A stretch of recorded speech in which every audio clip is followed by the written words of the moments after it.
পঞ্চগড় এবং ঠাকুরগাঁয় যে চিনি কল আছে, যে রেশম কারখানা আছে, পঞ্চগড়ে যে চা শিল্প আছে, এই শিল্পগুলোকে আবার আমরা গড়ে তুলতে চাই, যাতে করে এই এলাকার মানুষ বেকার না থাকে, যাতে করে এই এলাকার মানুষ কর্মসংস্থানের মাধ্যমে হালাল রুজি করে বেঁচে থাকতে পারে।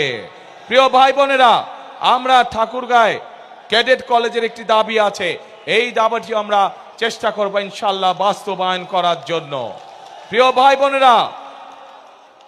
ভাই বোনেরা, আগেই বলেছি আমি যে স্থানীয় যে কৃষিজাত পণ্য আছে, এই পণ্যগুলো অনেক সময় কৃষক ভাইদের জন্য সমস্যা হয়ে যায়, এই পণ্যগুলোকে তারা ঠিকভাবে প্রিজার্ভ করতে পারে না। সেই জন্য এই সমগ্র এলাকায় ঠাকুরগাঁ সহ পঞ্চগড় সহ দিনাজপুর এলাকায় আমরা বিভিন্ন জায়গায় যেখানে যেখানে প্রয়োজন আমরা কৃষকদের উপযোগী করে হিমাগার তৈরি করতে চাই, যেন তারা তাদের উৎপাদিত পণ্য সঠিকভাবে সংরক্ষণ করতে সক্ষম হতে পারে। প্রিয় ভাই বোনেরা, এই এলাকায় বহু শিক্ষিত যুবক আছে যারা আইটিতে কাজ করে থাকেন। সেই জন্য আমরা এই এলাকায় কৃষিকে যেরকম জোর দিব, কৃষির সাথে সম্পর্কিত শিল্প কারখানা যেমন গড়ে তুলব, একইভাবে যারা আইটিতে কাজ করে তাদের জন্য আইটি পার্ক বা আইটি হাব আমরা গড়ে তুলতে চাই, যাতে এলাকার ছেলেরা এলাকা থেকেই তারা তাদের কর্মসংস্থানের ব্যবস্থা করতে পারে। প্রিয় ভাই বোনেরা, এখন প্রিয় ভাই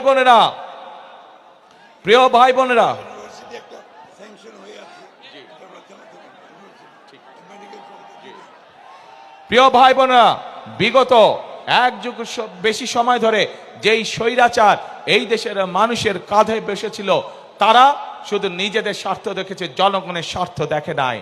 সেই জন্যই আমরা দেখেছি বাংলাদেশে, সমগ্র বাংলাদেশে কিভাবে বাংলাদেশের মানুষ, সাধারণ মানুষ চিকিৎসা থেকে বঞ্চিত হয়েছে। প্রিয় ভাই বোনেরা, আমরা বাংলাদেশের মানুষের কাছে গ্রামে গ্রামে বিশেষ করে মা বোনদের জন্য এবং শিশুদের জন্য চিকিৎসা ব্যবস্থা নিশ্চিত করতে চাই, এবং সে কারণেই আমরা সিদ্ধান্ত গ্রহণ করেছি যে ইনশাআল্লাহ বিএনপি আপনাদের ভোটে আল্লাহর রহমতে সরকার গঠন করলে আমরা হেলথ কেয়ারার নিযুক্ত করব, যাদের দায়িত্ব হবে গ্রামে গ্রামে গিয়ে মা বোনদের এবং শিশুদেরকে ঘরে বসে চিকিৎসা সুবিধা প্রদান করা, এবং একই সাথে এই এলাকার মানুষ যাতে আরো ভালো চিকিৎসা পায়, সেই জন্য মেডিকেল কলেজের যে দাবিটি আছে ইনশাআল্লাহ সেটিও আমরা বাস্তবায়ন করব। প্রিয় ভাই বোনেরা, এই এলাকার মানুষ যাতে উচ্চ শিক্ষায় শিক্ষিত হতে পারে এবং নিজেকে গড়ে তুলতে পারে, তার জন্য পাবলিক ইউনিভার্সিটির একটি বিষয় আছে, সেই বিষয়টিকে ইনশাআল্লাহ আমরা দেখব। মির্জা ফখরুল ইসলাম সাহেব বললেন যে এই এলাকার এয়ারপোর্টটার কাজ অনেক দূর এগিয়ে গিয়েছে। ইনশাআল্লাহ বিএনপি আগামী 12 তারিখে নির্বাচনে সরকার গঠন হলে যত দ্রুত সম্ভব আমরা এই এলাকার এয়ারপোর্ট ইনশাআল্লাহ চালু করব। কিন্তু প্রিয় ভাই বোনেরা, এখন যেই আসল কাজটি, সেই কাজটি হচ্ছে এই যে আপনাদের সামনে কথাগুলো আমি তুলে ধরলাম, এই কাজগুলো যদি আমাদেরকে সম্পন্ন করতে হয় তাহলে আমাদের একার পক্ষে করা সম্ভব না। আমাদেরকে আপনাদের সহযোগিতা প্রয়োজন, আপনাদের দোয়া প্রয়োজন, আপনাদের সমর্থন প্রয়োজন, আপনাদের ভোট প্রয়োজন।